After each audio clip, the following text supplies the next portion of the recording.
Semoga kita bisa menghidupkan Muharram ini dengan segala macam kebaikan. Perbanyaklah istighfar, ada riwayat tentang istighfar. Adapun tentang keutamaan bulan Muharram 1, 2, 3, 4, mohon ditunda dulu karena banyak itu harus dipilah-pilah. Banyak riwayat-riwayat palsu tentang keutamaan 1 Muharram begini, 2 Muharram begini dan sebagainya. Dan juga kami ingatkan bulan Muharram bukan bulannya anak yatim. Bukan bulannya anak yatim. Kalau orang mau menyantuni anak yatim di bulan Muharram juga boleh, tapi jangan dikhususkan bulan Muharram saja, sebab anak yatim makannya tidak hanya di bulan Muharram. Nah, ini problem masyarakat kita, menyantuni anak yatim di bulan Muharram saja. Jadi setelah bulan Muharram suruh berpuasa. Sementara Nabi mengatakan ana wa kafil yatimi kahatain, aku yang menanggung hidupnya anak yatim. Kafil, bukan menyantuni saja. Kafil, mana anak yatim yang perlu aku pondokkan, saya biayai. Saya ambil, saya biayai sampai menjadi orang yang selamat. Itulah. Lah kalau ngasih santunan sebulan sekali, apa setahun seumur hidup? Kadang-kadang ditunda. Sekarang punya duit, ayo Pak Haji, nanti saja bulan Muharram. Keburu mati nanti anak yatim. Akan tapi begitulah di masyarakat kita ada seolah-olah bulan Muharram adalah bulannya anak yatim. Bukan suatu yang salah kalau kita menyantuni anak yatim, membantu anak ya. Tapi hendaknya kesadaran kita adalah anak yatim butuh bantuan setiap hari, setiap minggu, setiap bulan, setiap saat. Pikirkan, jangan hanya mikir sebulan sekali, kemudian juga setahun sekali. Kemudian juga kadang-kadang dananya anak yatim dipakai untuk nyewa drum band dan sebagainya, itu adalah haram. Minta bantuan untuk nyantuni anak yatim, tatonya buatkan dekor. Apalagi nyewa drum band dari duitnya anak yatim. Anak yatim tidak butuh drum band, tidak makan drum band ya.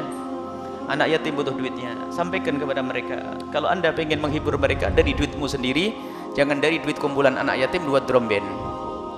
Ini termasuk yang kami ingatkan, harus hati-hati dengan hartanya anak yatim.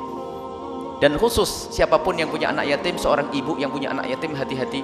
Ditinggal oleh suaminya, anak yatimmu itu adalah amanat besar di hadapan Allah. Tolong dipilah kekayaan. Anakmu adalah pilah. Jangan sampai kemakan oleh dirimu, apalagi nanti berbuat dolim kepada anaknya sendiri. Dan siapapun yang merawat anak yatim, awas, hati-hati, setan itu tidak akan lepas untuk mengikuti kita, sehingga banyak orang terjerumus dengan anak yatim yang ada di rumahnya atau di panti asuhannya, ternyata untuk menjadi kendaraan untuk mendapatkan uang. Di mana-mana cari bantuan santunan anak yatim, dianya mobilnya mewah, bajunya bagus, anak yatim tetap makan kerupuk saja. Ini adalah problem. Na'udzubillah. Ini adalah penjahat yang menggunakan anak yatim sebagai senjata untuk berbuat jahat. Bantuan anak yatim adalah untuk anak yatim, hati-hati. Wahai para pengasuh panti asuhan, sadar, hati-hati. Kalau Anda belum mampu, jangan ngurusi anak yatim. Jangan sampai, na'udzubillah. Anak yatimnya makan ayam paha dibagi 3. Dianya sendiri 3 paha ayam, 3 sendiri. Makan yang mewah untuk makan anak yatim. Hati-hati. Dan kadang tidak sadar yang demikian ini. Anda tidak boleh makan hartanya anak yatim kecuali Anda fakir. Anda fakir dipercaya ngurusi anak yatim, Anda baru boleh makan dari hartanya anak yatim tadi yang dikumpulkan tadi, akan tapi bil ma'ruf, dengan cara yang baik. Ulama menafsiri bil ma'ruf dalam Al-Quran, kalau ingin makan bersama anak yatim, makanlah dengan ma'ruf.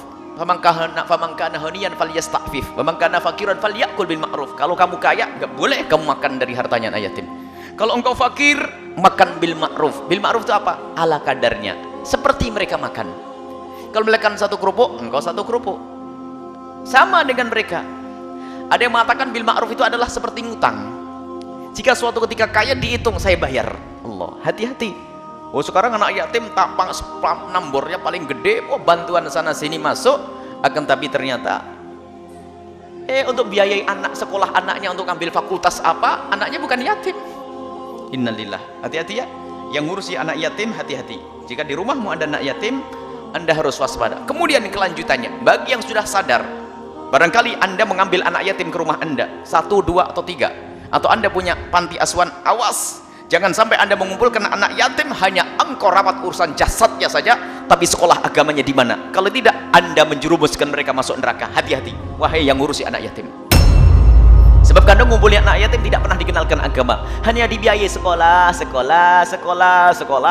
tiba-tiba jadi setan, dia yang gedekan, dapat dosa dia. Anda harus cerdas. Anda biayai, keluar duit. Wahai anakku, anak yatim, engkau aku anggap sebagai anakku sendiri.